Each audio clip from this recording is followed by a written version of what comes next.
ಒಂದೊಂದು ಅಂಗದ ಭಾಗದ ಅವಯವದ ಹಾಗೆ ಎಂದು ನಿರೂಪಿಸಲಾಗಿದೆ. ಅದರಲ್ಲಿ ಮೊದಲನೆಯದು ಶಿಕ್ಷಾಂಗ.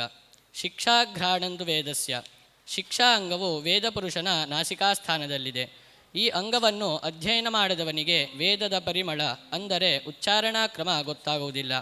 ವರ್ಣಸ್ವರಾದಿ ಉಚ್ಚಾರಣ ಪ್ರಕಾರ ಯತ್ರೋಪದಿಶ್ಯತೆ ಸಾ ಶಿಕ್ಷಾ. ವೇದದ ವರ್ಣಸ್ವರಾದಿಗಳ ಉಚ್ಚಾರಣ ವಿಧಿಯನ್ನು ಉಪದೇಶಿಸುವ ವೇದಾಂಗವೇ ಶಿಕ್ಷಾ.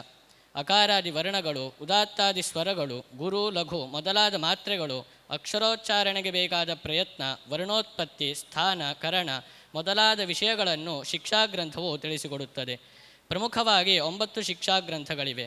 ಅವುಗಳಲ್ಲಿ ಪಾಣಿನಿ ಶಿಕ್ಷಾದ ಕೆಲವು ಶ್ಲೋಕಗಳನ್ನು ನಮ್ಮ ಗುರುಕುಲದ ವಿದ್ಯಾರ್ಥಿಗಳಾದ ಕಾರ್ತಿಕ, ನಂದಕ, ಈಶಾನ, ಗುರುವರ, ಗುರುರಾಜ ಇವರು ಪ್ರಸ್ತುತಪಡಿಸಲಿದ್ದಾರೆ.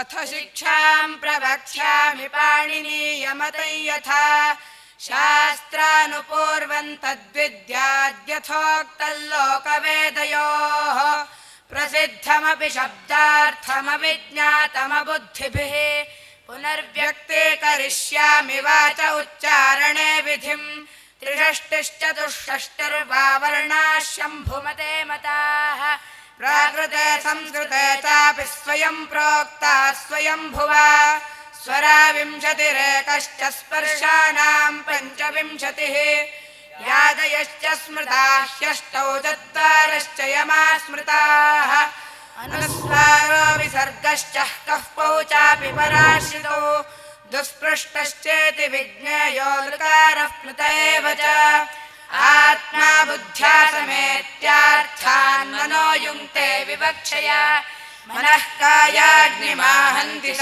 ಪ್ರೇರಯತಿ ಮಾರುತಂ ಮಾರುತಸ್ಥೂರಸಿಜರಂ ಮಂತ್ರಂ ಜನಯತಿ ಸ್ವರಂ ಪ್ರಾತಃ ಸವನಯೋಗಂತಂ ಛಂದೋ ಗಾಯತ್ರಮಾಶ್ರಿತಂ ಕಂಠೇ ಮಾಧ್ಯಂದಿನಯುಗಂ ಮಧ್ಯಮಂತ್ರೇಷ್ಟು ಭಾನುಗಂ ತಾರಂತಾರ್ತೀಯ ಸವನಂ ಶೀರ್ಷಣ್ಯಂ ಜಾಗತಾನುಗಂ ಸೋದೀರ್ಣೋ ಮೂರ್ಧ್ನ್ಯಭ್ಯತೋ ವಕ್ರಮಾಪದ್ಯ ಮಾರುತಃ ವರ್ಣಾಂಜನಯತೆ ತೇಷಾಂ ವಿಭಾಗಃ ಪಂಚಧಾ ಸ್ಮೃತಃ ಸ್ವರತಃ ಕಾಲತಸ್ಥಾನಾತ್ ಪ್ರಯತ್ನಾನುಪ್ರಧಾನತಃ ಇತಿ ವರ್ಣವಿದಃ ಪ್ರಾಹುರ್ನಿಪುಣಂ ತನ್ನಿಬೋಧತ ಉದಾತ್ತಶ್ಚಾನುದಾತ್ತಶ್ಚ ಸ್ವರಿತಶ್ಚ ಸ್ವರಾಶ್ಚಯಃ ಹ್ರಸ್ವೋ ದೀರ್ಘಃ ಪ್ಲುತ ಇತಿ ಕಾಲತೋ ನಿಯಮಾ ಅಚಿ ಉದಾತ್ತೇ ನಿಷಾದಗಾಂಧಾರಾ ಮನುದಾತ್ತ ಋಷಭಧೈವತೌ ಸ್ವರಿತ ಪ್ರಭವಾಹ್ಯೇತೆ ಷಡ್ಜ ಮಧ್ಯಮ ಪಂಚಮಾಃ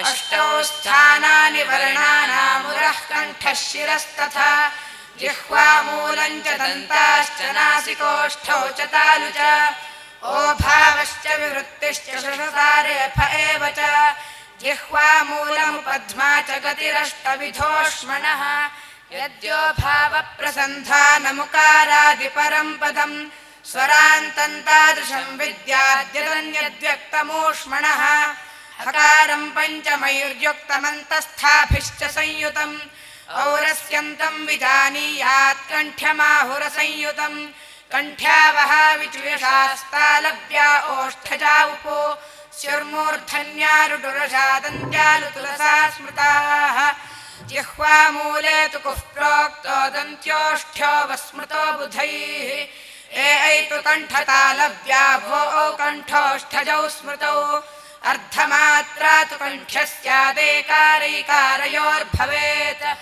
ಓಕಾರೌಕಾರಯೋರ್ಮಾತ್ರಾತಯೋರ್ವಿವೃತ ಸಂವೃತಂ ಸಂವೃತಂ ಮಾತೃಕಂ ಜ್ಞೇಯಂ ವಿವೃತಂ ತು ದ್ವಿಮಾತೃಕಂ ಘೋಷಾ ವಾ ಸಂವೃತಾಃ ಸರ್ವೇ ಅಘೋಷಾ ವಿವೃತಾ ಸ್ಮೃತಾಃ. ಹರಿ ಓಂ.